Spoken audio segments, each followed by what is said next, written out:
Every country on earth at the moment is reforming public education. There are two reasons for it. The first of them is economic. People are trying to work out, how do we educate our children to take their place in the economies of the 21st century? How do we do that, given that we can't anticipate what the economy will look like at the end of next week, as the recent turmoil is demonstrating? How do we do that? The second, though, is cultural. Every country on earth is trying to figure out, how do we educate our children so they have a sense of cultural identity and so that we can pass on the cultural genes of our communities while being part of the process of globalization. How do we square that circle? The problem is they're trying to meet the future by doing what they did in the past. And on the way, they're alienating millions of people.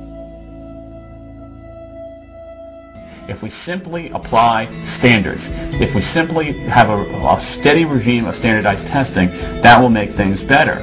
When in fact, it is economically actually a foolish idea, because the jobs that these kids in school will be having do not call for these kind of right answer vending machine approach.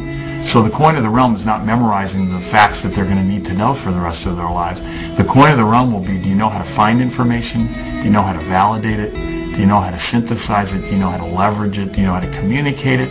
Do you know how to collaborate with it? Do you know how to problem solve with it? That's the new 21st century set of literacies. And it looks a lot different than the model that most of us were raised under. Recently, of divergent thinking. Published a couple of years ago. Divergent thinking isn't the same thing as creativity. I define creativity as the process of having original ideas that have value. Divergent thinking isn't a synonym, but it's an essential capacity for creativity. It's the ability to see lots of possible answers to a question, lots of possible ways of interpreting a question, to think what Edward de Bono would probably call laterally, to think not just in linear or convergent ways, to see multiple answers, not one. So, I mean, there are tests for this. I mean, one kind of cod example would be, people might be asked to say, how many uses can you think of for a paperclip? One of those routine questions. Most people might come up with 10 or 15. People who are good at this might come up with 200.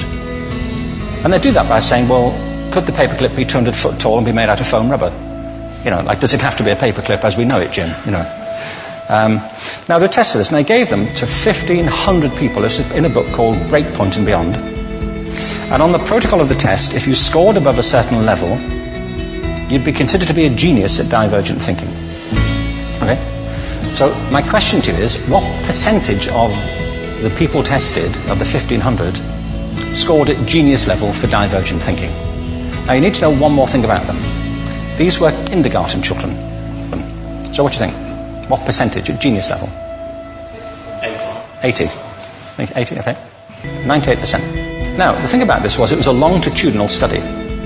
So they retested the same children 5 years later, ages of 8 to 10. What do you think? 50? They retested them again 5 years later, ages 13 to 15. You can see a trend here, can't you? Now, this tells an interesting story, because you could have imagined it going the other way, couldn't you? You start off not being very good, but you get better as you get older. But this shows two things. One is we all have this capacity, and two, it mostly deteriorates. Now, a lot of things have happened to these kids as they've grown up. A lot. But one of the most important things that happened to them, I'm convinced, is that by now they've become educated. You know, they've spent 10 years at school being told there's one answer, it's at the back. And don't look. And don't copy, because that's cheating. I mean, outside schools, that's called collaboration, you know, but inside schools. Now, this isn't because teachers want it this way, it's just because it happens that way. It's because it's in the gene pool of education. We have to think differently about human capacity. We have to get over this old conception of academic, non-academic, abstract, theoretical, vocational, and see it for what it is, a myth. Secondly, we have to recognize that most great learning happens in groups, that collaboration is the stuff of growth.